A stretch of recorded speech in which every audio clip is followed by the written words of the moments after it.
May mga pagkakataong kapag naglalakad ang isang dayuhang doktor sa mga pasilyo ng isang ospital sa Amerika, mararamdaman mo ang mga mapanuring tingin na ipinupukol sa kanila. Ang bida sa ating kwento ngayon ay isang Amerikanang nurse na may matinding tiwala sa sarili at sa kahusayan ng Amerika. Nang isang Pilipinong doktor ang dumating sa isang emergency, binaliwala niya ito sa kabila ng kanyang tungkulin bilang isang nurse. Kahit na tinatanong siya ng mga kasamahan kung nawawala ba siya sa sarili, nanatili siyang matatag at mayabang. Ngunit hindi nagtagal, kinailangan niyang isantabi ang lahat ng kanyang pride at ibaba ang kanyang palda sa harap ng lalaking Pilipino. Ano nga ba ang nangyari? Ang iyong pag-subscribe at pag-like ay magbibigay ng malaking lakas sa aming channel. Ang pangalan ko ay Madison Brooks. Isa akong nurse sa surgical ward ng New York Medical Center. Nagtapos ako bilang valedictorian sa Stanford School of Nursing at mula pa noong kolehiyo, hinangaan na ako ng aking mga propesor bilang isang ipinanganak na nurse. Agad akong kinuha ng ospital na ito pagkatapos ng aking graduation at sa loob ng 3 taon, walang sinuman ang nagduda sa aking kakayahan. Ang readmission rate ng mga pasyenteng hawak ko ay 30% na mas mababa kaysa sa average ng aming ward at palagi akong nasa top 5% sa mga patient satisfaction survey. Lalo na sa pangangalaga ng mga komplikadong kaso, pagkatapos ng operasyon at sa pag-aalaga sa mga pasyenteng nasa kritikal na kondisyon, kinilala ang aking husay. Maging ang hepe ng aming departamento ay ipinagmamalaki ako sa mga kumperensya. Tinatawag akong dangal ng ating ospital. Dahil sa mga tagumpay na ito, natural kong inisip na ako ay isang simbolo ng kahusayan ng sistemang medikal ng Amerika. Ngunit sa totoo lang, mayroon akong isang malaking problema. Ang aking pananaw sa mga dayuhang propesyonal sa medisina. Lalo na kapag nakakakita ako ng mga doktor o nurse na mula sa Asya, hindi ko maiwasang sumimangot at pagdudahan ang kanilang mga desisyon at kakayahan. Nagsimula ang ganitong pag-iisip, 1 taon na ang nakalipas ng isang resident doctor mula sa India ang nagkamali sa pagkalkula ng gamot ng isang pasyente na halos magdulot ng malaking sakuna. Mula noon, naitanim sa isip ko na kailangan mong maging edukado sa Amerika para maging tunay na mahusay. Oo, nagkakamali rin ang mga Amerikanong doktor. Ngunit sa hindi malamang dahilan, ang mga pagkakamali ng mga dayuhang mediko ang mas tumatagal sa aking alaala. Kahit sa pagkain sa cafeteria, palagi kong pinipiling makisama sa mga Amerikanong kasamahan. Kapag nakikita ko ang mga Asyanong mediko na magkakasamang kumakain, naiisip ko, hay nako, nagbubuklod na naman ang mga magkakatribo. Lalo akong naiinis kapag naririnig ko silang nag-uusap sa kanilang sariling wika. Nasa Amerika tayo, bakit hindi sila mag-Ingles? Iyon ang tumatakbo sa isip ko. Sa aming ward, mayroon kaming 2 nurse mula sa Pilipinas, sina Ate Maria at Ate Priya.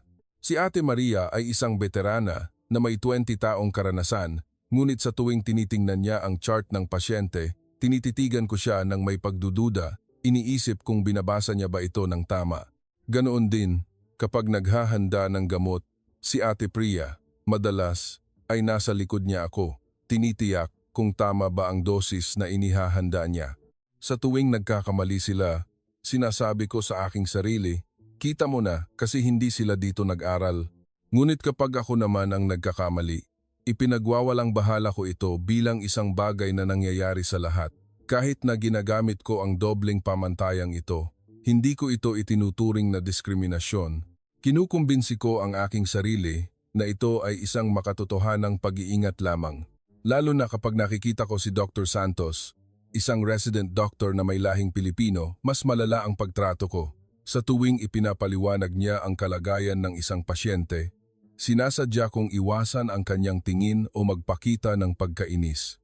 Ikinakatwiran ko sa aking sarili na kahit ang mga pasyente ay hindi komportable dahil sa kanyang punto sa Ingles na hindi perpekto, kahit na sa katotohanan, si Dr. Santos ay isang napakahusay na doktor. Sa nurse station, madalas kong sabihin sa aking mga kasamahan, hindi ba't dumarami na ang mga dayuhang doktor? Nag-aalala tuloy ang mga pasyente. Marami sa aking mga Amerikanong kasamahan ang sumasang-ayon sa akin. Dahil sa mga usapang ito, lalo akong nakukumbinsi na tama ang aking pananaw. Isang Lunes ng umaga, isang bagong doktor ang dumating sa aming ward. Siya si Dr. Jose Reyes, isang Pilipinong espesyalista sa emergency medicine. May taas siyang mga 6'1", matangkad at malapad ang balikat, kaya't sa unang tingin pa lang, iba na siya sa karaniwang Asyanong doktor na nakikita ko. Ngunit siya ay tahimik at matipid magsalita. Jose Reyes, ikinagagalak kong makilala kayo. Iyon lang ang sinabi niya sa kanyang unang pagpapakilala, na walang bahid ng emosyon, mababa at kalmado ang kanyang boses, ngunit mahirap basahin ang kanyang nararamdaman. Habang ipinapakilala sa kanya ang ward, tango lang siya ng tango. Nang tanungin kung may mga katanungan siya, maikli niyang sinabi, "Wala po," at agad siyang nagsimulang magtrabaho. Nang makita ko siya, agad kong naisip, heto na naman ang isang dayuhan. Isang pakiramdam ng pagkainis ang lumukob sa akin. Isa na namang Asyanong doktor, Pilipino naman ngayon. Tingnan natin kung gaano siya katagal dito, lalo na't hindi ko gusto ang kanyang tahimik na pag-uugali. Ang mga Amerikanong mediko ay karaniwang masigla at binibigyang halaga ang komunikasyon, ngunit siya ay kabaligtaran. Sa unang linggo, maingat kong pinanood ang bawat kilos niya. Pumapasok siya ng eksaktong alas 7 ng umaga at nananatili sa ospital hanggang alas 9 ng gabi. Kahit sa tanghalian, mag-isa siyang kumakain sa cafeteria at hindi nakikisalamuha sa ibang mga doktor. Sa mga pagpupulong, sinasabi lamang niya ang mga kinakailangan at hindi nakikipagbiruan o nakikipagkwentuhan. Ang mas nakapagtataka ay ang kanyang paraan ng pagtatrabaho. Habang ang ibang doktor ay nagbibigay lang ng utos sa mga nurse, personal siyang pumupunta sa tabi ng kama ng pasyente upang suriin ang kanilang kalagayan. Siya pa mismo ang nag-aayos ng kumot ng pasyente o nagpupuno ng kanilang baso ng tubig. Naisip ko, bakit ginagawa ng isang doktor ang mga ganyang bagay? Inaagaw pa yata niya ang trabaho ng mga nurse. Lumipas ang unang linggo at patuloy kong inoobserbahan ang kanyang estilo ng pagtatrabaho. Sa totoo lang, naghahanap ako ng kanyang pagkakamali. Ngunit sa aking pagtataka, wala akong makitang kapintasan. Maingat niyang sinusuri ang bawat chart ng pasyente at ang kanyang mga reseta ay laging pinag-isipan. Sa kabila nito, sinasabi ko pa rin sa aking sarili, puro lang yan pakitang tao. Isang Sabado ng gabi, magkasama kami ni Dr. Reyes sa emergency room. Labag man sa aking kalooban na makasama siya sa duty, wala akong magawa dahil iyon ang nasa schedule. Ang weekend night shifts ay laging hindi predictable. Mga pasyenteng lasing, biktima ng aksidente sa sasakyan, bigla ang atake sa puso, kailangan naming maging handa sa lahat. Hanggang alas 10 ng gabi, medyo tahimik pa. Ilang pasyente lang na may minor na pinsala at sakit ng tiyan ang dumating. Si Dr. Reyes ay nanatiling tahimik, ngunit masusing sinusuri ang bawat pasyente. Habang pinagmamasdan ko siya, naisip ko, tipikal na Asyano, napaka-istrikto at walang kakayahang mag-adjust. Ngunit bandang 11:15 ng gabi, biglang naging abala ang ER. Pasyenteng hirap huminga, paparating na. 3 minuto ang ETA, umalingaw-ngaw ang radyo ng ambulansya. Agad kong inihanda ang trauma room.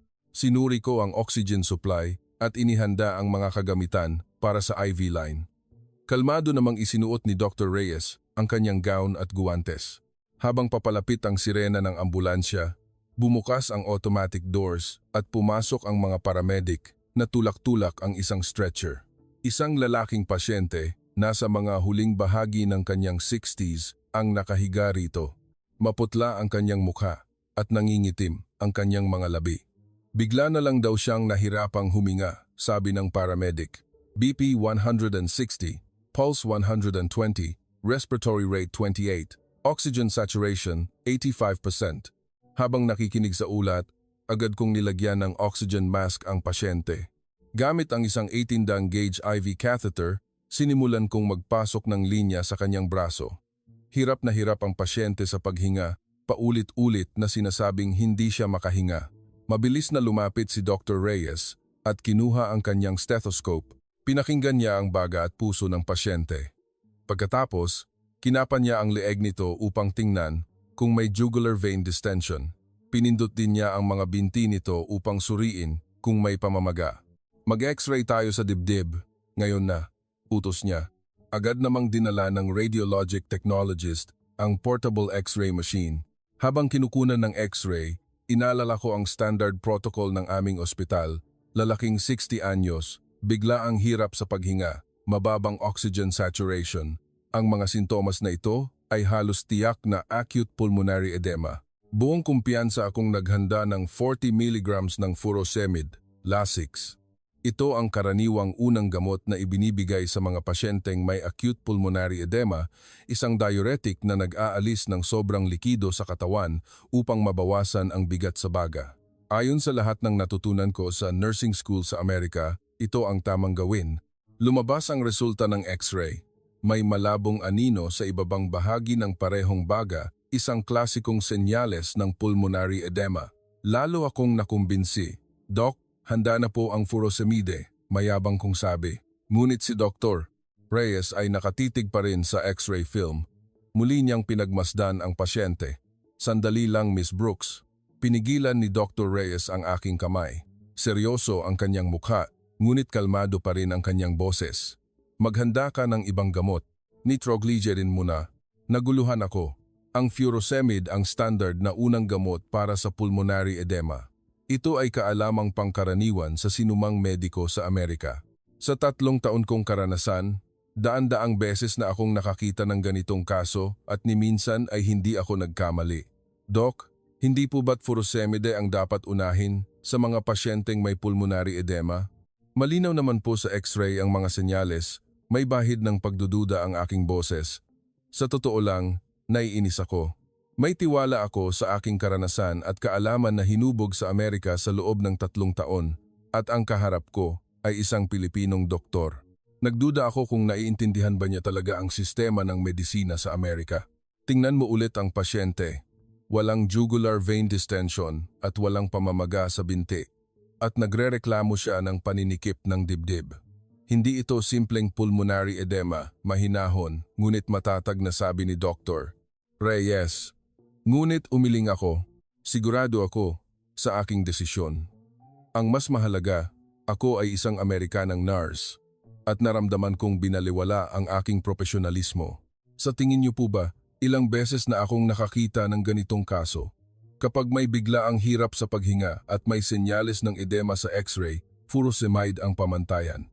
Ito ang protocol sa lahat ng ospital sa Amerika. Hindi ko binitawan ang furosemide na hawak ko. Naramdaman kong nakatingin sa amin ang ibang mga nurse. Si Sharon, isa sa mga nurse, ay nag-aalala, habang si Tom naman ay umiiling. Kung uurong ako sa sitwasyong ito, babagsak ang aking autoridad, sinabi ni Dr.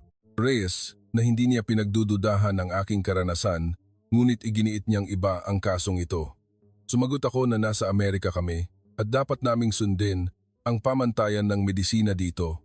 Nang sabihin ko iyon, nanlamig ang buong emergency room. Lahat ng mga mediko ay nakatingin sa amin. Na-realize ko na medyo naging prangka ako, ngunit huli na ang lahat. Lalong lumalala ang kalagayan ng pasyente. Bumagsak sa 1 to 2% ang kanyang oxygen saturation at nagsimula na siyang mawalan ng malay. Sumasakit ang dibdib ko, hirap niyang sabi. Pinilit ko si Dr. Reyes na magdesisyon na agad dahil nanganganib ang buhay ng pasyente. Tinanong ko siya kung paano niya pananagutan kung mali ang kanyang desisyon. Sa sandaling iyon, matatag na sinabi ni Dr. Reyes, "Ako ang mananagutan." Kinuha niya ang furosemide mula sa aking kamay at sinabing siya na ang gagawa. Nag-iba ang kanyang tingin. Mula sa karaniwang tahimik at walang emosyon, nakita ko ang isang matinding determinasyon. Sa isang iglap, natigilan ako. Pumunta siya sa medication room at kumuha ng nitroglycerin at iba pang gamot at sinimulan niyang ibigay ito sa pasyente. Habang pinapanood ko siya, kumukulo ang dugo ko. Naramdaman kong binaliwala ang aking profesionalismo bilang isang Amerikanang nurse. Ngunit isang kamangha-manghang bagay ang nangyari. Wala pang 10 minuto matapos ibigay ang gamot, nagsimulang maging stable ang paghinga ng pasyente. Tumaas din sa 95% ang kanyang oxygen saturation. Nang tingnan muli ang mga resulta, lumabas na ito ay cardiogenic pulmonary edema na dulot ng acute coronary syndrome. Kung nauna kong naibigay ang furosemide, mas lalo pang lalala ang kalagayan ng pasyente. Natahimik ako. Ayokong aminin na nagkamali ako, ngunit malinaw na bumubuti ang kalagayan ng pasyente. Maging ang ibang mga mediko ay humanga sa tumpak na desisyon ni Dr. Reyes. Lumapit sa akin si Dr. Johnson, isang senior na doktor, at sinabing, hindi swerte ang nagligtas sa kanya kundi tamang kaalaman. Bakit ka nagmatigas gayong buhay ng pasyente ang nakataya? Tumama sa akin ang kanyang mga salita. Wala akong maisip na dahilan. Sinubukan kong palabasin na swerte lang iyon. Noon, bumalik si Dr. Reyes matapos suriin ang pasyente at mahinahon akong tinanong, kung pamilya mo yan, sasabihin mo pa rin bang swerte lang? Ang mga salitang iyon ay tumusok sa aking puso. Simple at kalmado ang kanyang boses, ngunit puno ito ng pananagutan sa pasyente at dedikasyon bilang isang mediko. Sa sandaling iyon, napagtanto ko kung gaano ako naging mayabang. Hindi na nagsalita pa si Dr. Reyes at naglakad patungo sa ibang silid. Naiwan akong nakatayo, tulala habang pinagmamasdan ang kanyang likod. Ang lahat ng aking kumpiyansa at pagmamalaki ay nagsimulang magkalamat. Pauwi sa gabing iyon, hindi maalis sa isip ko ang nangyari. Ginagamot ko ba ang pasyente o pinoprotektahan ko lang ang aking pride? Nagsimulang pumasok sa isip ko na marahil, hindi lahat ay tungkol sa edukasyon at karanasang nakuha ko sa Amerika. Ang pagdating ni Dr. Reyes, ang Pilipinong doktor na ito, ay marahil isang senyales para harapin ko ang aking mga pagkiling at kayabangan. Ngunit sa oras na iyon, hindi ko pa kayang tanggapin ito ng buo. Ang sigurado lang, isang maliit na lamat ang nabuo sa aking puso. Matapos ang insidenteng iyon, hindi ko maalis ang aking tingin kay Dr. Reyes. Noong una, malinaw na ang layunin ko ay makahanap ng kanyang pagkakamali. Ayokong aminin na ako ang nagkamali. Kung magkakamali siya, masasabi kong swerte lang talaga yung nangyari noon. Lunes ng umaga, maaga akong pumasok sa ospital upang obserbahan ang pag-ikot ni Dr. Reyes sa mga pasyente. Dumating siya eksaktong alas 7 ng umaga at maingat na sinuri ang chart ng bawat pasyente isa-isa. Habang ang ibang doktor ay tinitingnan lang ang summary na ginawa ng mga nurse, personal niyang binabasa ang lahat ng resulta ng laboratorio at progress notes. Maging ang mga tala ng nurse mula sa nakaraang gabi ay binabasa niya ng detalyado. Pati ang mga obserbasyon ko sa pasyente na isinulat ko ay hindi niya pinalampas. Karaniwan, ang ibang doktor ay mabilis lang na tinitingnan ang mga nursing notes, ngunit iba siya.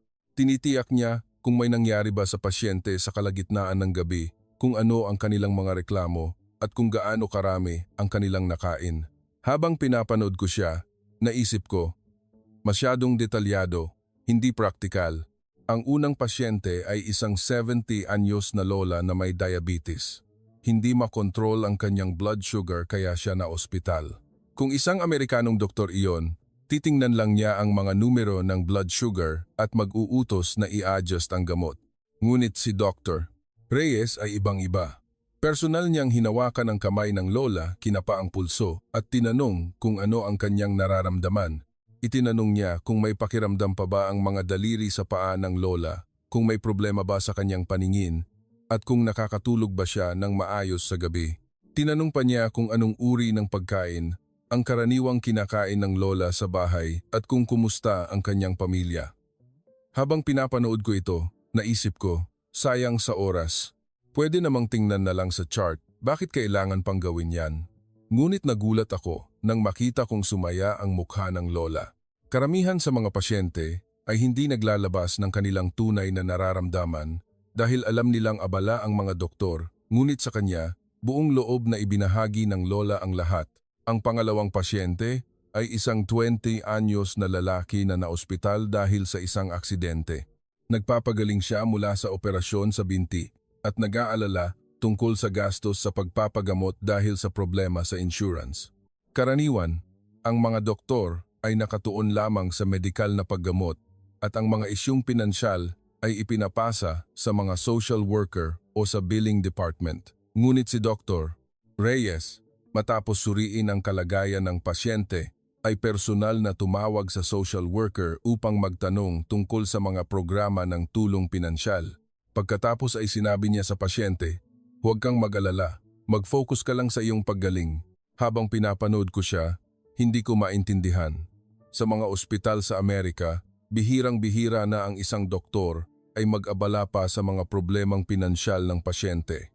Ang pinakagulat ko ay sa pangatlong pasyente, isang 50 anyos na lalaki na mukhang walang tirahan at na-ospital dahil sa pneumonia.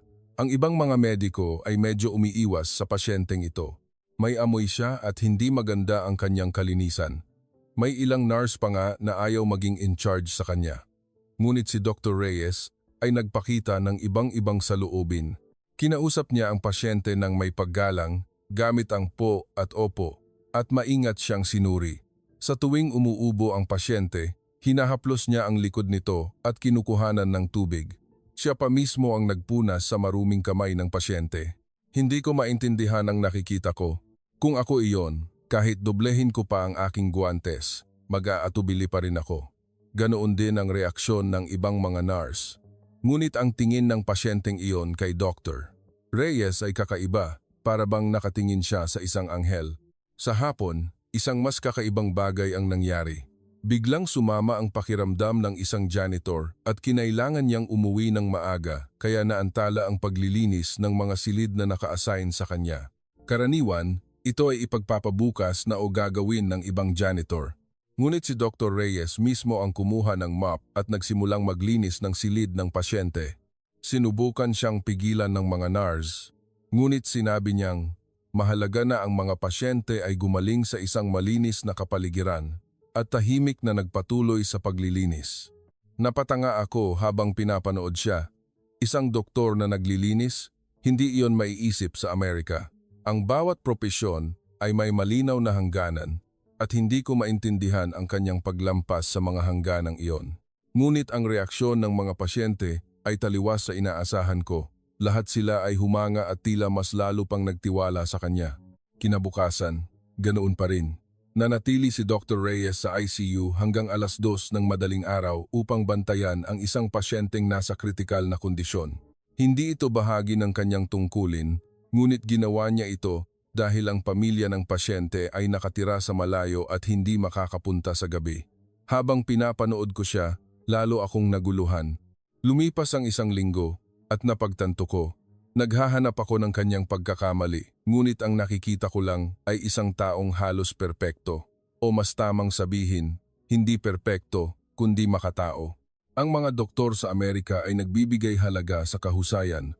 Mahalaga kung gaano karaming pasyente ang makikita sa isang oras, gaano kabilis maipoproseso ang mga pagsusuri.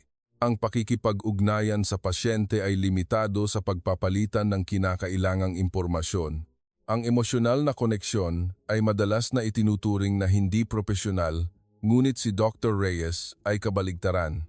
Kahit na matagal, binibigyan niya ng sapat na atensyon ang bawat pasyente, hindi lamang sa medikal na aspeto kundi pati na rin sa kanilang emosyonal na pangangailangan. Ang kanyang saloobin na ang tao ang una, hindi pera o katanyagan ay nagdulot ng malaking katanungan sa akin. Lalo na't nakatatak sa aking isipan ang kanyang pagtrato sa mga pasyenteng may taning na ang buhay. Isang 60 anyos na babae ang nahihirapan dahil sa side effects ng chemotherapy. Ang ibang doktor ay nakatuon lamang sa medikal na lunas. Ngunit si Dr. Reyes ay matagal na nakikipag-usap sa pasyente. Pinakikinggan niya ang lahat, ang takot sa paggamot, ang pag-aalala sa pamilya, ang mga plano sa hinaharap.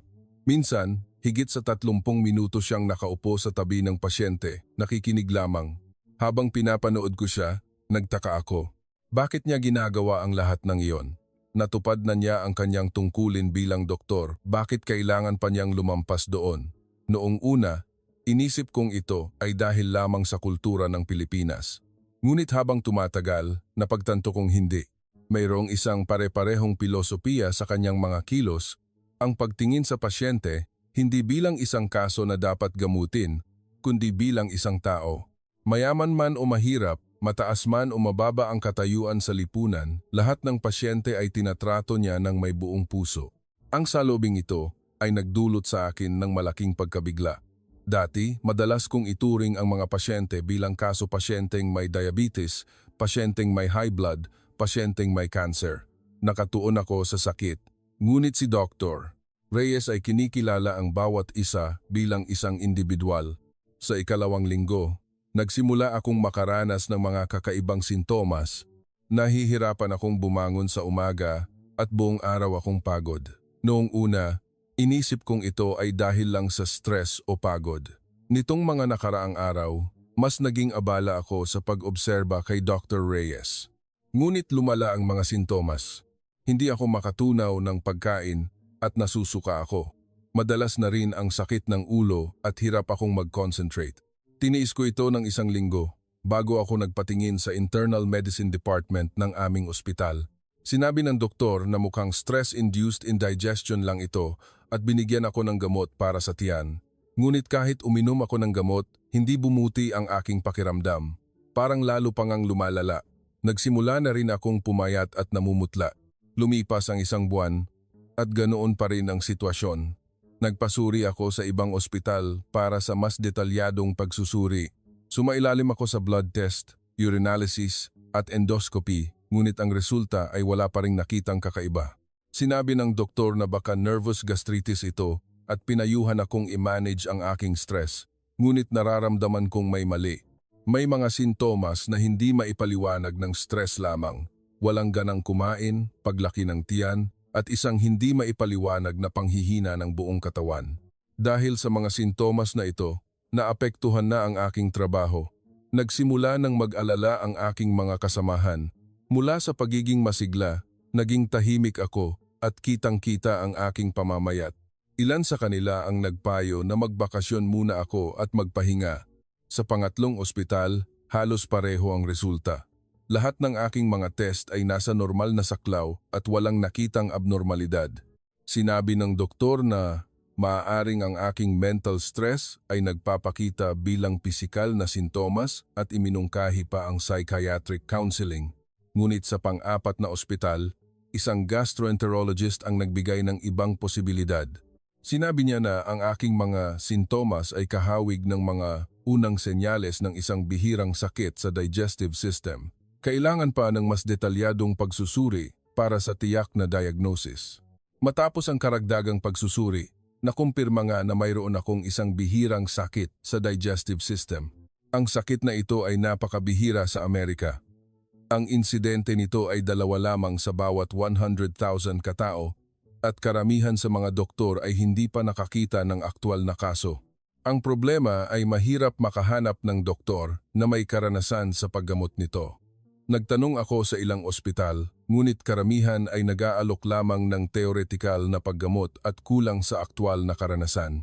Isang doktor ang nagpayo na subukan ko sa isang mas malaking university hospital.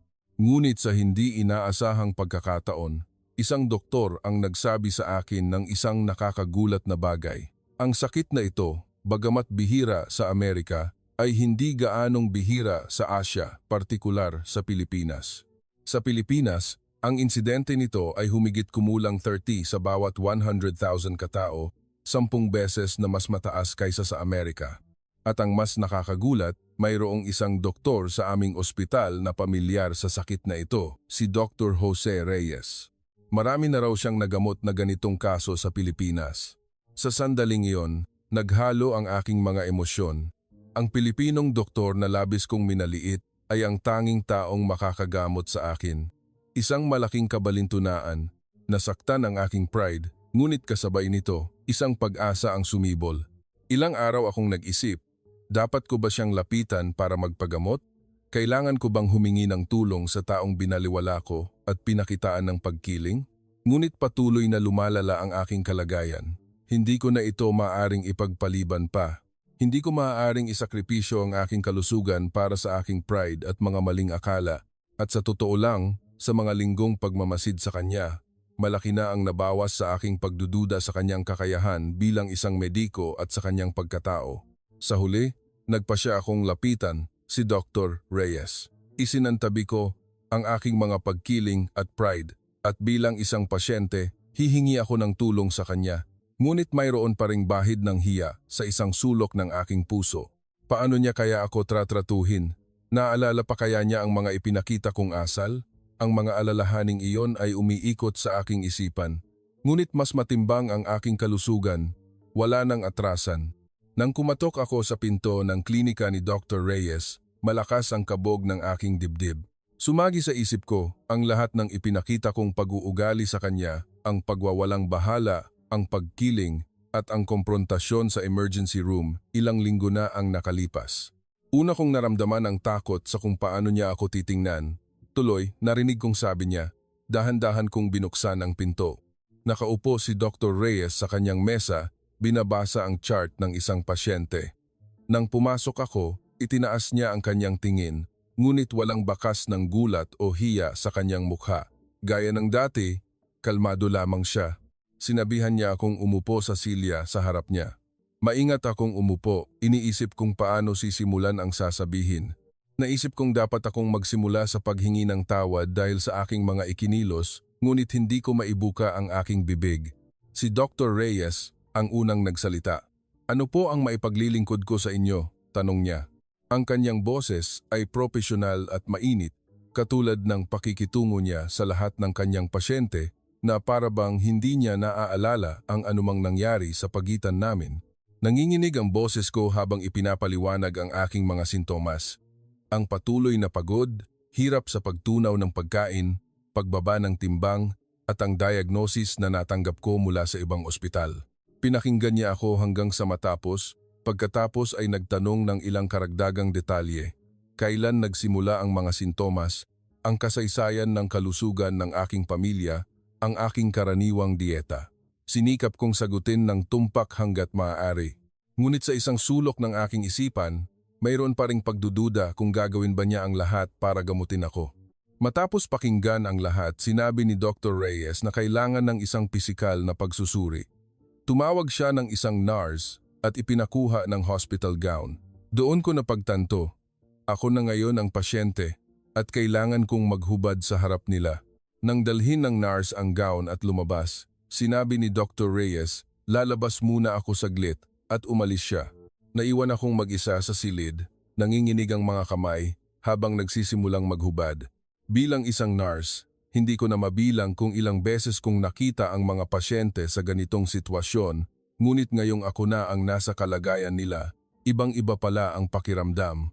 Lalo na't sa harap ng taong labis kong minaliit, hindi ko matiis na ipakita ang kahinaang ito.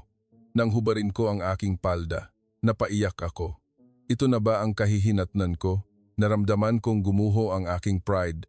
Nang makapagsuot ako ng gown at humiga sa examination bed, pumasok muli si Dr. Reyes. Matapos suriin ang aking vital signs, maingat niyang sinimulang kapain ang aking tiyan. Ang kanyang mga kamay ay tumpak at maingat. Maingat niyang sinuri kung aling bahagi ang masakit at kung may mga bukol siyang nakakapa. Habang nagpapatuloy ang pagsusuri, nakaramdam ako ng matinding hiya. Bilang nurse, hindi mabilang na beses kong inutusan ang mga pasyente na sumailalim sa ganitong pagsusuri, ngunit ngayong ako na ang sumasailalim dito, hindi ko akalaing ganito pala kahihiya, lalo na sa harap ng Pilipinong doktor na minaliit ko. Ang mas nakakahiya ay nang sabihin niyang kailangan ng isang internal examination. Ipinaliwanag niyang kailangan ito para sa tumpak na diagnosis ng aking lower abdomen. Sa sandaling iyon, nakaramdam ako ng tunay na kahihiyan. Ang katotohanan kailangan kong sumailalim sa pinakanakakahiyang pagsusuri sa harap ng taong minaliit ko ay hindi ko matanggap, ngunit isang kakaibang bagay ang nangyari. Ipinakita ni Dr. Reyes ang sukdulang pagsasaalang-alang sa aking nararamdaman. Ipinaliwanag niya nang maaga ang proseso ng pagsusuri at sinabing, sabihin niyo lang po kapag masakit. Ipinatawag din niya ang isang babaeng nurse para samahan kami, upang maging komportable ako hanggat maaari. Habang isinasagawa ang pagsusuri, paulit-ulit niyang tinatanong, okay lang po ba kayo? Ang kanyang mga kamay ay purong kilos ng isang mediko, walang bahid ng anumang personal na damdamin. Itinuring niya ako na parang isang mahalagang pasyente, maingat at may respeto. Kung ako ang nasa kalagayan niya noon, baka nagyabang pa ako, ngunit hindi niya ipinakita ang anumang ganoong pag-uugali. Sa halip, ginawa niya ang lahat para maging komportable ako. Habang pinapanood ko siya, isang komplikadong damdamin ang bumalot sa akin. Pagkatapos ng pagsusuri, sinabi ni Dr. Reyes na kailangan ng karagdagang masusing pagsusuri blood test, endoscopy, CT scan upang makagawa ng tiyak na diagnosis. Iminungkahi niyang mas makabubuting ma-admit muna ako sa ospital. Habang nakikinig sa kanya, nakaramdam ako ng ginhawa. Sa wakas, may pag-asa ng malaman ang tunay kong sakit at magamot ito. Kasabay nito, napagtanto ko kung gaano ako nagkamali sa aking mga pagkiling laban sa kanya. Nang matapos ang admission process at nakahiga na ako sa aking silid, maraming bagay ang tumakbo sa aking isipan. Naranasan ko mismo ang pagkakaiba ng pagiging nurse na nag-aalaga sa pasyente at pagiging pasyente na ginagamot. Mula sa pananaw ng isang pasyente, napagtanto ko kung gaano kahalaga ang bawat maliit na pag-aalala mula sa isang mediko. Ang unang gabi, ang pinakamahirap. Hindi ako makatulog dahil sa sakit ng tiyan at pagduduwal. Bandang 1:00 ng madaling araw, pinindot ko ang nurse call button, ngunit hindi ang nurse sa duty ang dumating, kundi si Dr. Reyes. Nasa ospital pa pala siya. Nang sabihin kong masakit, sinabi niyang maaari siyang magreseta ng pain reliever, ngunit iminungkahi niyang subukan din namin ang ibang paraan. Ipinaliwanag niyang maaaring makatulong ang pagmamasahe sa tiyan o hot compress. At talagang kumuha siya ng isang mainit na tuwalya at ipinatong ito sa aking tiyan. Sa sandaling iyon, nagulat ako. Isang doktor na personal na gumagawa ng ganitong bagay, hindi iyon maiisip sa Amerika. Ngunit dahil sa kanyang natural na kilos, unti-unti akong gumaan ng loob. Kinabukasan, nagsimula na ang mga seryosong pagsusuri. Si Dr. Reyes ay talagang masigasig sa paghahanap ng sanhi ng aking sakit. Hindi lamang mga medikal na pagsusuri, kundi pati na rin ang aking lifestyle ay tinanong niya ng detalyado. Anong pagkain ang madalas kong kainin? Paano ko hinaharap ang stress? Kung nag-eehersisyo ba ako? Sapat ba ang tulog ko? Tinanong din niya ang tungkol sa aking mga sakit noong bata, ang kalusugan ng aking pamilya, at ang mga kamakailang pagbabago sa aking emosyon. Noong una, nagtaka ako kung bakit niya tinatanong ang lahat ng ito. Ngunit nalaman ko kalaunan na ito ay mahahalagang pahiwatig sa paghahanap ng sanhi ng aking sakit.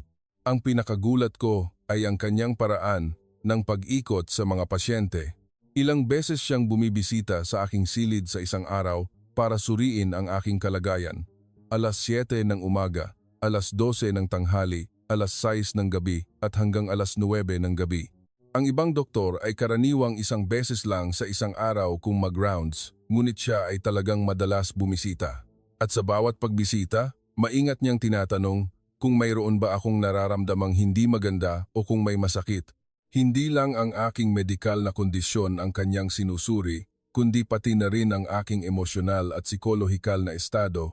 Interesado siya kung gusto ko ba ang pagkain sa ospital, kung nakakatulog ba ako ng maayos, at kung kumusta ang aking pamilya.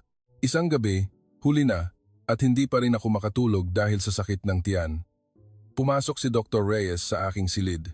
Matapos suriin ang aking kalagayan, nagdala siya ng isang tasa ng mainit na tsaa sa labat o tsaa ng luya na ipinaliwanag niyang mabisa para sa hindi natunawan. Habang umiinom ako ng tsaa, naupo siya sa tabi ko. Walang imik, nanatili lang siya sa aking tabi. Sa sandaling iyon, labis akong naantig. Isang abalang doktor na naglalaan ng ganitong oras para sa isang pasyente ay hindi ka panipaniwala. Sa mga sumunod na araw, naobserbahan ko rin ang kanyang pakikitungo sa ibang mga pasyente. Sa tapat ng aking silid ay isang 70 anyos na lola na may mga unang senyales ng demensya at madalas na naguulit ng kanyang sinasabi. Ang ibang mga mediko ay medyo naiirita sa kanya. Ngunit si Dr. Reyes ay iba. Kahit ilang beses ulitin ng lola ang kanyang kuwento, matiyaga siyang nakikinig. Hawak niya ang kamay ng lola at malumanay na nakikipag-usap, na parang sarili niyang lola ang kausap. May isa pang pasyente, isang 20 anyos na babae, na hirap sa buhay at labis na nag-aalala sa gastos sa ospital. Hinanapan siya ni Dr. Reyes ng mga paraan ng paggamot na makakabawas sa gastos. Nakipag-ugnayan din siya sa social worker para matulungan itong makakuha ng tulong pinansyal. Ang mas nakakagulat ay ang kanyang pagtrato sa isang matandang lalaki sa ICU na walang pamilya. Dahil wala siyang pamilya at walang pambayad, itinuturing siyang pabigat ng ibang mga mediko. Ngunit si Dr. Reyes ay ganoon pa rin ang pag-aalaga sa kanya, buong puso.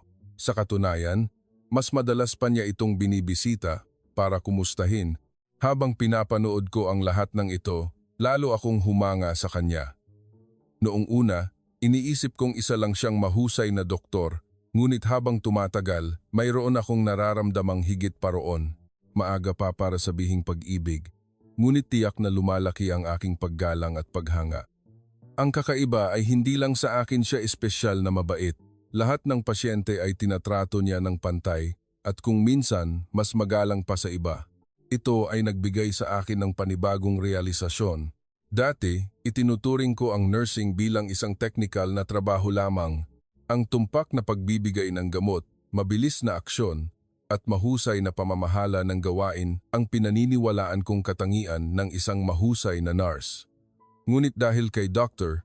Reyes, napagtanto ko na ang tunay na pangangalagang medikal ay nagmumula sa puso, hindi sa teknolohiya.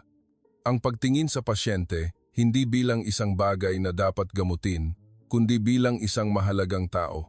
Ang pakikiramay sa kanilang pagdurusa at pagsabay sa kanila. Ang pagbibigay ng pangangalagang higit pa sa medikal na aspeto.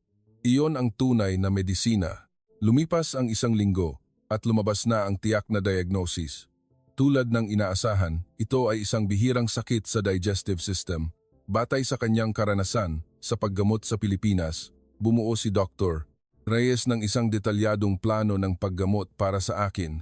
Gamot kasabay ng diet therapy at pagbabago sa lifestyle, isang komprehensibong diskarte. Sa proseso ng paggamot, nanatili ang kanyang pagiging metikuloso. Araw-araw niyang sinusuri kung may side effects ba ang gamot, kung nakakakain ba ako ng maayos, at kung may pagbabago sa aking kondisyon. At sinabi niyang, huwag akong mag-atubiling magtanong kung mayroon akong anumang alalahanin. Habang pinapanood ko siya, napagtanto ko kung gaano kakitid ang aking pananaw noon, na ang isang tunay na propesyonal ay isang mediko na ginagawa ang lahat para sa kanyang pasyente, anuman ang kanilang nasyonalidad o pinagmulan. At higit sa lahat, hindi ko na maalis ang aking tingin sa kanya.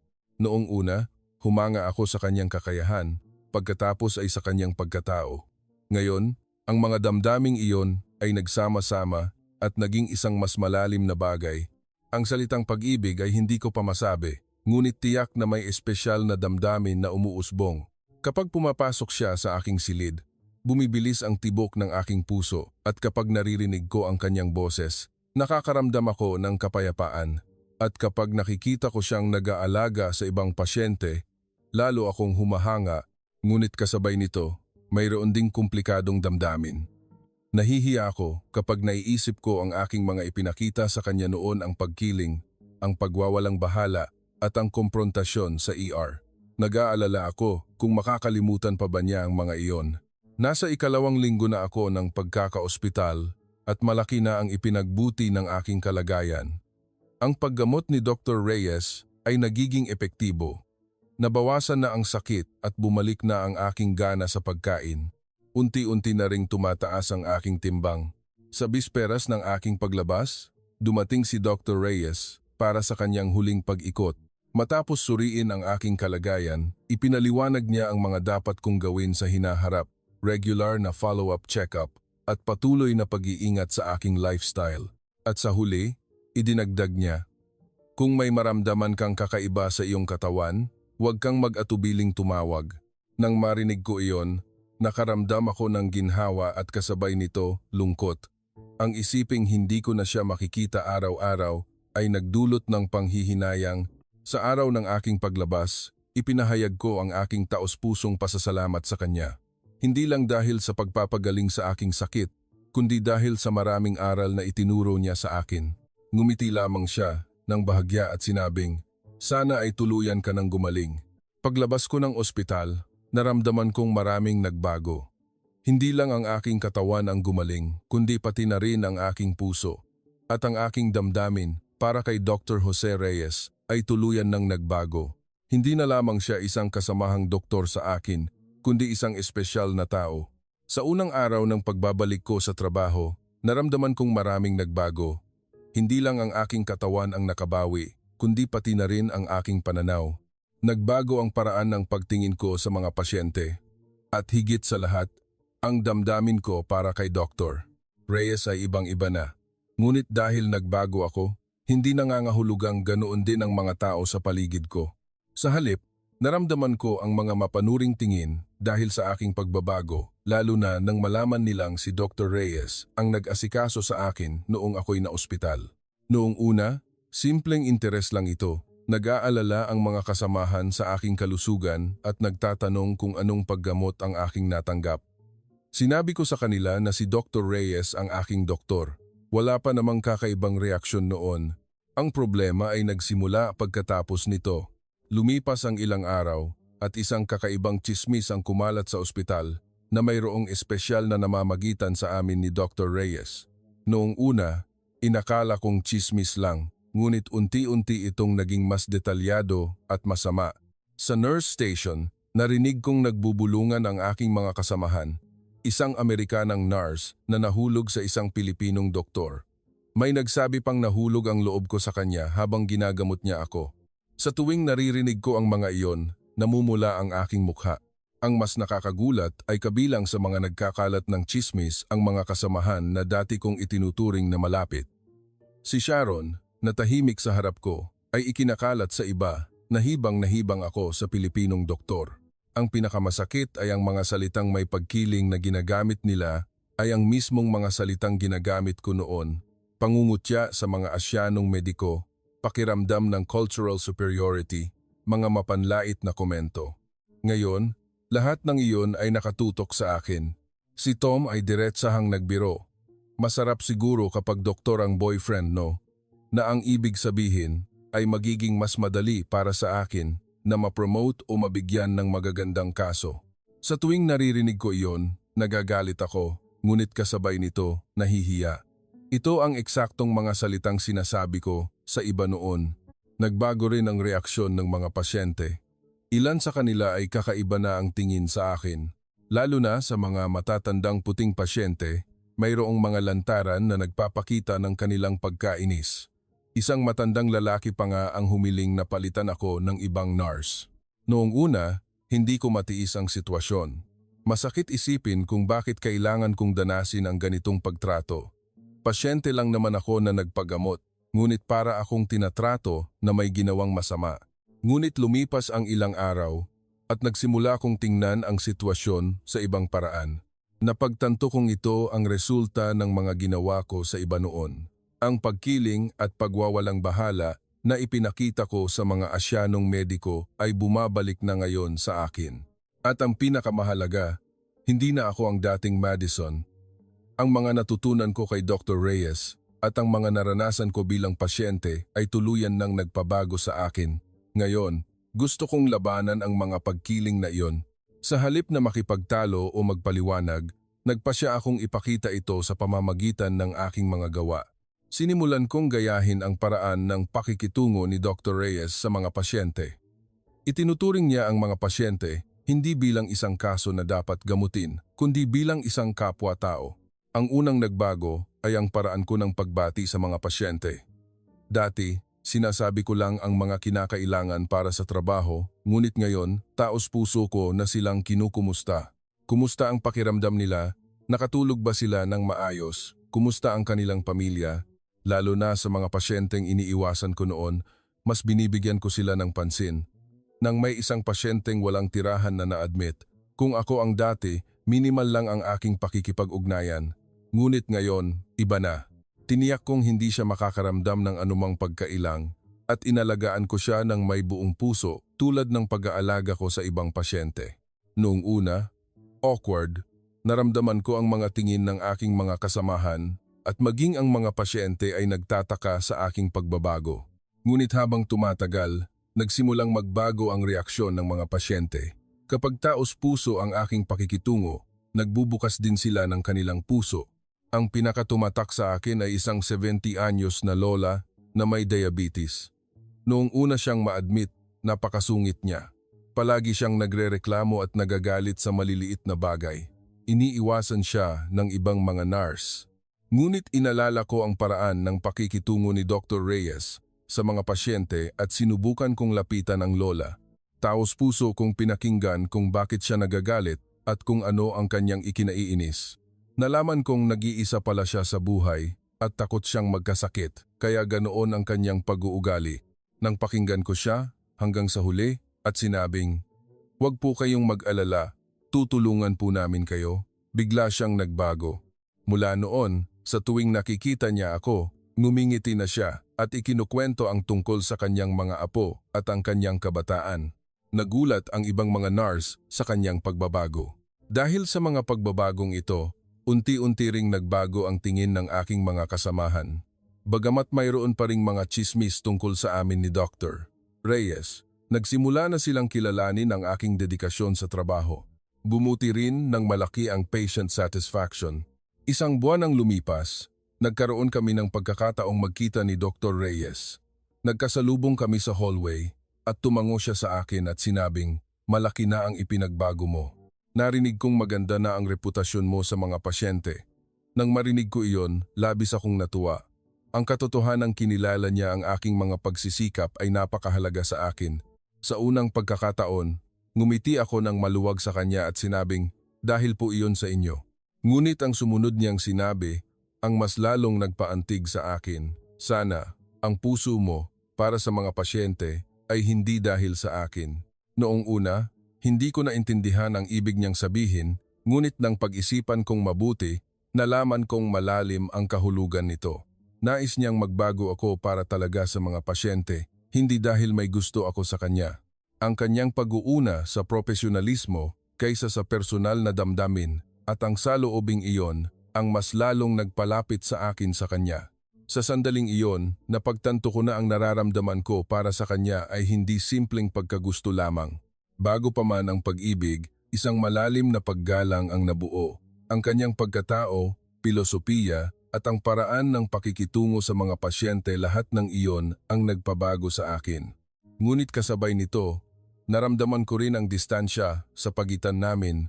Palagi niyang pinapanatili ang isang profesional na relasyon. Naramdaman kong hindi niya hinahayaang makialam ang personal na damdamin sa trabaho at ang ugaling iyon ang mas lalong nagpaganda sa kanya sa aking paningin. Ang mga tsismis sa ospital ay nagpatuloy. Ilan sa aking mga kasamahan ay nagbubulungan na ginagawa ko lang iyon para mapansin ni Dr. Reyes. Ngunit hindi ko na pinansin ang mga iyon. Anuman ang dahilan ng aking pagbabago, ang resulta ay mas mabuting pangangalaga para sa mga pasyente.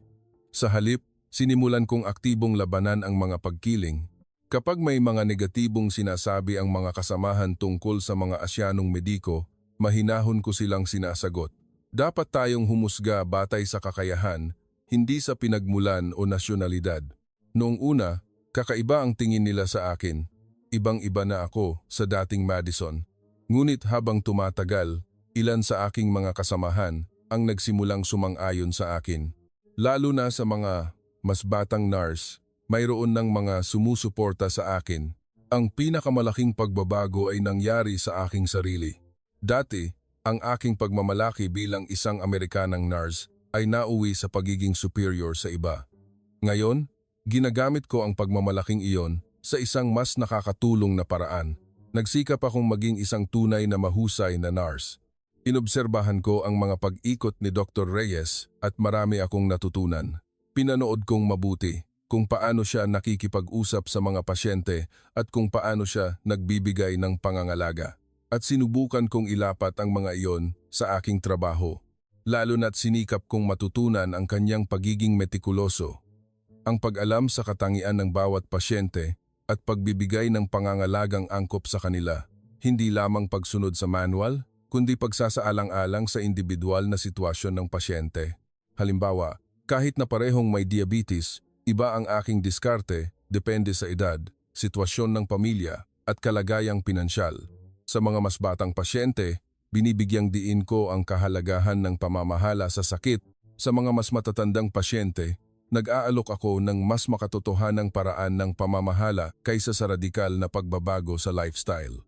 Dahil sa mga pagbabagong ito, tumaas din ng malaki ang aking kasiyahan sa trabaho. Dati, ang layunin ko ay matapos lang ang trabaho. Ngayon, nagtatrabaho ako na may pagnanais na maging mas komportable ang bawat pasyente. Nakakagulat din ang pagbabago sa reaksyon ng mga pasyente. Mas mabilis gumaling ang mga pasyenteng hawak ko at nabawasan ang kanilang readmission. Nakakuha rin ako ng magagandang marka sa Patient Satisfaction Survey. Dahil sa mga resultang ito, nagsimula ng kilalanin ng aking mga kasamahan ang aking pagbabago. Ngunit may ilan pa ring naniniwala na nagbago ako dahil kay Dr. Reyes. Isang pananaw na nagbago ang aking pag-uugali sa trabaho dahil sa personal na damdamin.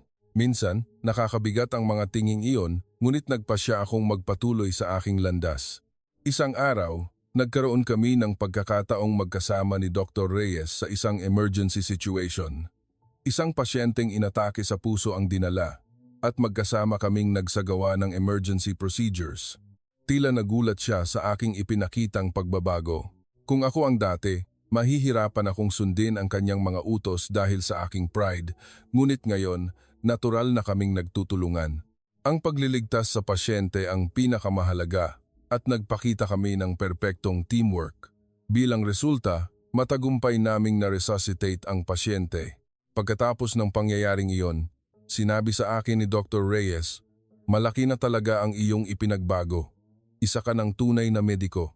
Nang marinig ko ang mga salitang iyon, hindi niyo maiisip kung gaano ako kasaya. Ang pagkilala niya sa akin ay mas mahalaga kaysa sa anupaman. Mula sa araw na iyon, nakumbinsi ako. Ang nararamdaman ko ay hindi lamang simpleng pagkagusto o panandali ang emosyon, ang paggalang at paghanga kay Dr. Reyes at ang kasiyahan sa aking paglago dahil sa kanya, lahat ay nagsama-sama at naging isang espesyal na damdamin. Ngunit nag-aalangan pa rin akong tawagin itong pag-ibig. Ang pag-ibig ay nabubuo sa isang relasyon at si Dr. Reyes ay nananatiling may profesional na distansya. Kaya't sa ngayon, itinuring ko muna itong paggalang at paghanga. Sa halip, nagpasya akong patuloy na matuto at lumago mula sa kanya.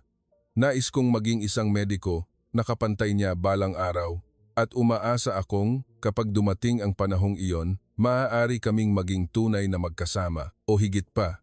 Kaya't sa gitna ng mga pagkiling at tsismis sa ospital, hindi ako sumuko at tinahak ko ang aking sariling landas. Sinusundan ko ang landas na ipinakita ni Dr. Reyes. Habang kasabay nito ay hinuhubog ko ang aking sariling pagkakakilanlan at sa prosesong iyon, natutunan ko kung ano ang tunay na kahulugan ng pagiging isang mediko at kung paano dapat tratuhin ang mga pasyente. Lumipas ang halos 1 taon at isang hindi inaasahang balita ang natanggap ko mula kay Dr. Reyes, babalik na siya sa Pilipinas. Dahil sa mga usapin sa pamilya at sa isang bagong proyektong medikal na kanyang sasalihan, nang marinig ko ang balitang iyon, parang gumuho ang aking mundo. Sa loob ng 1 taon, malaki ang aking inunlad bilang isang mediko habang nagtatrabaho kasama siya.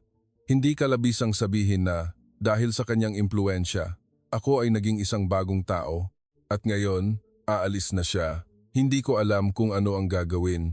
Ngunit kasabay nito, napagtanto ko rin, ang damdamin ko para sa kanya ay higit pa sa simpleng pagiging magkasama o paggalang.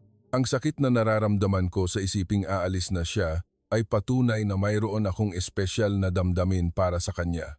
Ilang araw akong nag-isip, ano ang dapat kong gawin? Manatili rito at ipagpatuloy ang karerang aking binuo o subukan ng isang bagong hamon. Maraming bagay ang aking isinaalang-alang bago ako nakapagdesisyon. Sa huli, naglakas loob akong sabihin kay Dr. Reyes ang aking nararamdaman. Gusto kong sumama sa kanya sa Pilipinas. Doon magsimula ng panibagong buhay. Oo, may takot, ngunit mas matimbang ang pagnanais kong makasama siya. Nagulat si Dr. Reyes sa aking sinabi. Nag-alala siyang hindi magiging madali ang buhay sa Pilipinas, ang pagkakaiba sa wika at kultura ay magdudulot ng maraming paghihirap. Ngunit sinabi kong buo na ang aking desisyon at kaya ginawa ko ang pinakamalaking desisyon sa aking buhay. Iwanan ang aking matatag na buhay sa Amerika para pumunta sa Pilipinas. Lahat ng aking pamilya at kaibigan ay tumutol. Bakit ko raw kailangang sumuong sa ganoong panganib? Ngunit sigurado ako, ito ang pinakamahalagang desisyon sa aking buhay. Hindi lang dahil sa pagsunod kay Dr. Reyes, kundi dahil gusto kong maranasan ang mas malawak na mundo bilang isang tunay na mediko. Sa araw na sumakay ako ng eroplano papuntang Pilipinas, naghalo ang kaba at pananabik sa aking puso. Isang bagong bansa, bagong kultura, bagong wika, lahat ay isang hamon, ngunit umaasa akong sa pamamagitan ng mga hamong ito, mas lalo pa akong lalago. Mula sa unang araw ko sa Pilipinas, sunod-sunod ang aking mga pagkabigla. Una, ang hadlang sa wika ay mas mahirap kaysa sa inaasahan ko. Bagamat si Jose ang aking tagasalin, may limitasyon sa direktang pakikipag-usap sa mga pasyente. Ang pag-aaral ng Tagalog ang aking naging pangunahing prioridad, kaya't nag-aral ako ng masinsinan. Kumuha ako ng private tutor at sumali sa mga language exchange program. Ang mga terminolohiyang medikal ay partikular na mahirap, ngunit malaki ang naitulong ni Jose. Gabi-gabi kaming nag-aaral at isa-isa naming isinasaulo ang mga salita. Ang sistema ng medisina sa Pilipinas ay ibang-iba rin sa Amerika. Ito ay mas personal at nakasentro sa pamilya.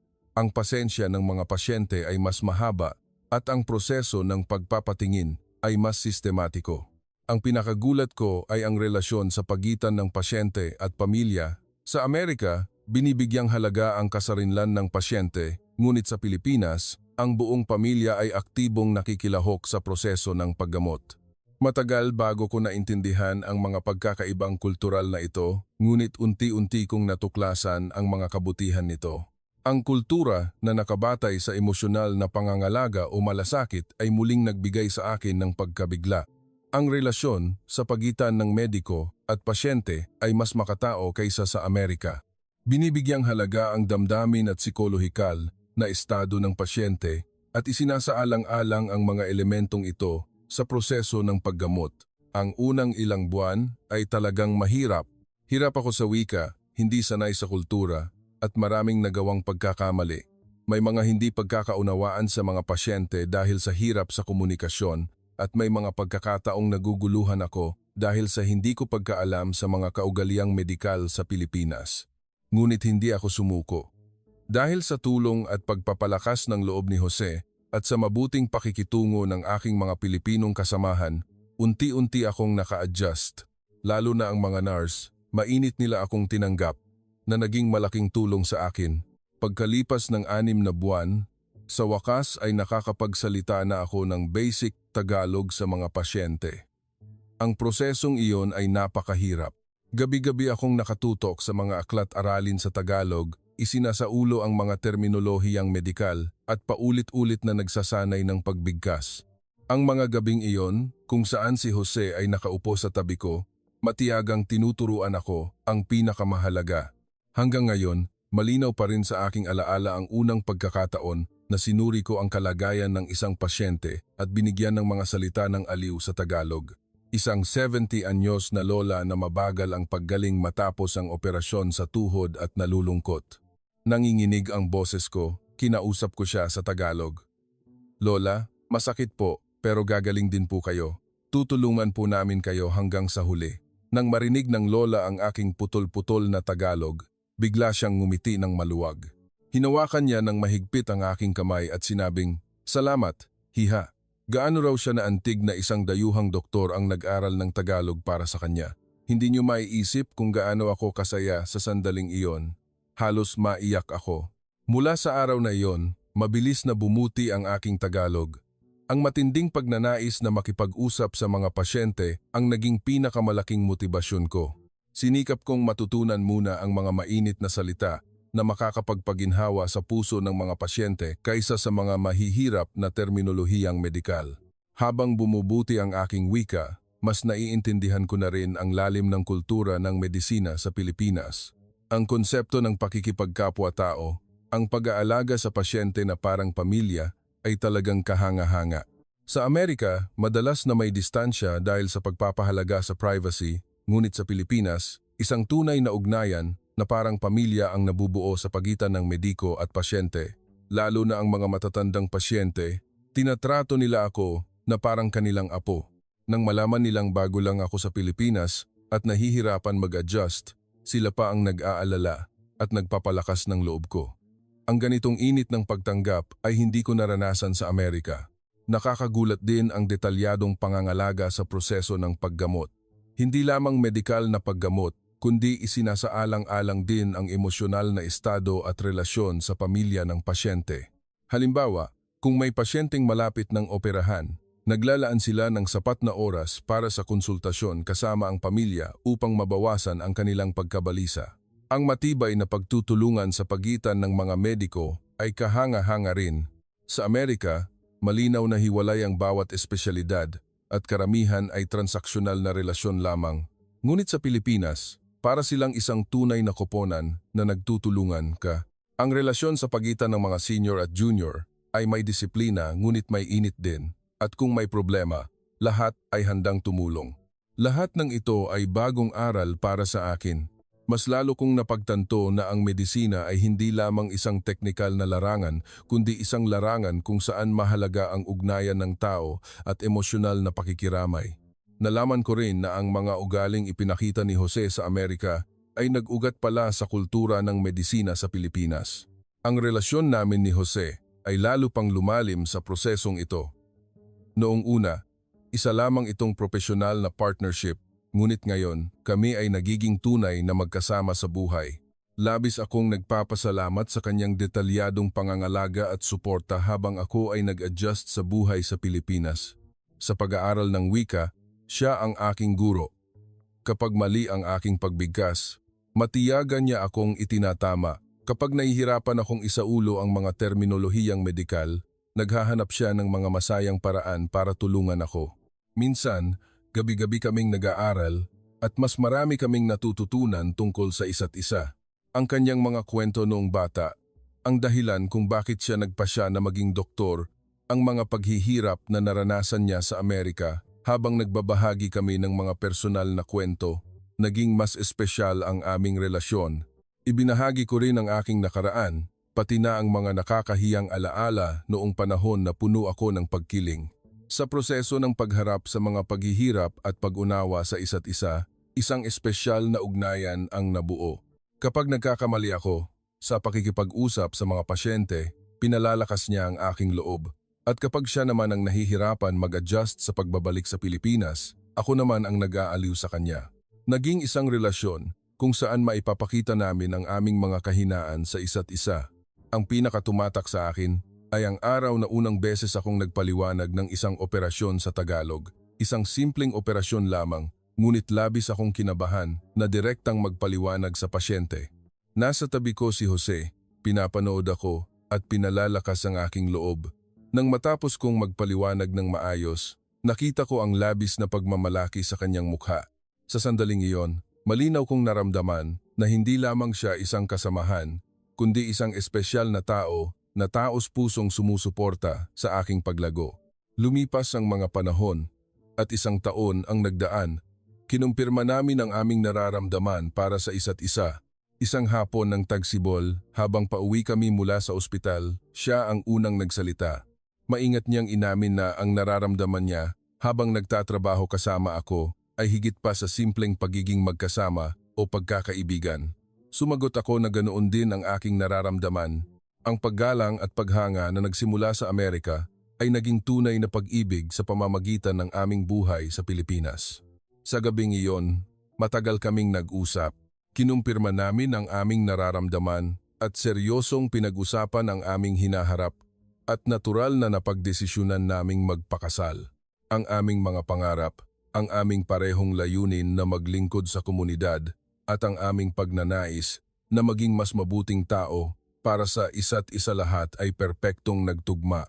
Ang aming paghahanda sa kasal ay espesyal din. Nagpasya kaming isama ang mga tradisyon ng parehong Pilipinas at Amerika. Hindi madaling pagsamahin ang dalawang kultura, ngunit sa prosesong iyon, mas lalo naming naintindihan ang kultura ng isa't isa. Una, nagkaroon kami ng tradisyonal na kasal sa Pilipinas. Ang pagsusuot ng Filipiniana at pagsasagawa ng mga tradisyonal na ritual ay isang kakaiba at nakakaantig na karanasan. Mas naging makabuluhan ito dahil mainit akong tinanggap ng pamilya ni Jose. Naranasan ko mismo ang kultura ng Pilipinas at muli kong napag-isipan ang kahulugan ng pamilya at kasal. Pagkalipas ng ilang buwan, nagkaroon din kami ng Western style na kasal sa Amerika. Labis kong ipinagmamalaki na maipakilala si Jose sa aking pamilya at mga kaibigan. Ang aking pamilya, na noong una ay hindi maintindihan ang aking desisyon, ay tuluyang nagbukas ng kanilang puso nang makilala nila siya ng personal. Isang espesyal na kasal kung saan maganda ang pagkakatugma ng dalawang kultura. Ang damdamin ng Pilipinas at ang kalayaan ng Amerika ay nagsama upang bumuo ng isang magandang kwento. Sa araw na iyon, nakumbinsi ako, kasama ang taong ito, anumang hamon ay masaya kong haharapin. Pagkatapos ng kasal, nagpasya kaming magbukas ng isang maliit na klinika sa isang residential area sa labas ng Maynila. Maganda rin magtrabaho sa isang malaking ospital. Ngunit mayroon kaming parehong pangarap na maglingkod sa mga residente ng mas malapitan. Hindi rin madali ang paghahanda ng klinika. Ang pag-unawa sa mga batas medikal ng Pilipinas, pagkuha ng mga kinakailangang permit at pagbili ng mga kagamitan lahat ay komplikado. Ngunit kasama si Jose, sigurado akong malalampasan namin ang anumang paghihirap, lalo na't dahil ako ay isang Amerikanang nurse, kailangan ng mga karagdagang proseso. Kailangan kong sumailalim sa isang hiwalay na proseso ng qualification para makapag-practice ng medisina sa Pilipinas. Mahirap, ngunit para sa aming pangarap, kaya kong tiisin. Nang sa wakas ay nabuksan namin ang pinto ng aming klinika, labis kaming naantig, isang maliit na espasyo, ngunit isang lugar kung saan maipapahayag namin ang aming sariling pilosopiya at mga halaga. Sa aming signboard, isinulat namin, pinapatakbo ng mag-asawang Amerikanang dating nurse at Pilipinong doktor. Noong una, hindi marami ang aming pasyente. Mayroong pag-aalinlangan sa isang dayuhang doktor at ang pagiging isang maliit na klinika ay isang limitasyon din. Ngunit hindi kami sumuko at buong puso naming inalagaan ang bawat pasyente. Habang tumatagal, nagsimulang kumalat ang balita. Binansagan kaming ang klinika na may puso at lalo na ang mga pamilyang may magkaibang lahi at mga dayuhang manggagawa ang unang dumating. Malaki ang naitulong ko sa mga nahihirapan sa komunikasyon. May isang babaeng Vietnamese na asawa ng isang Pilipino ang dumating kasama ang kanyang anak. Hirap siyang magtagalog at nahihirapan siyang makakuha ng maayos na serbisyo sa ibang ospital. Nakausap ko siya sa Ingles at nagkaroon kami ng detalyadong konsultasyon. Ganon din nang may isang Pilipinang caregiver na dumating.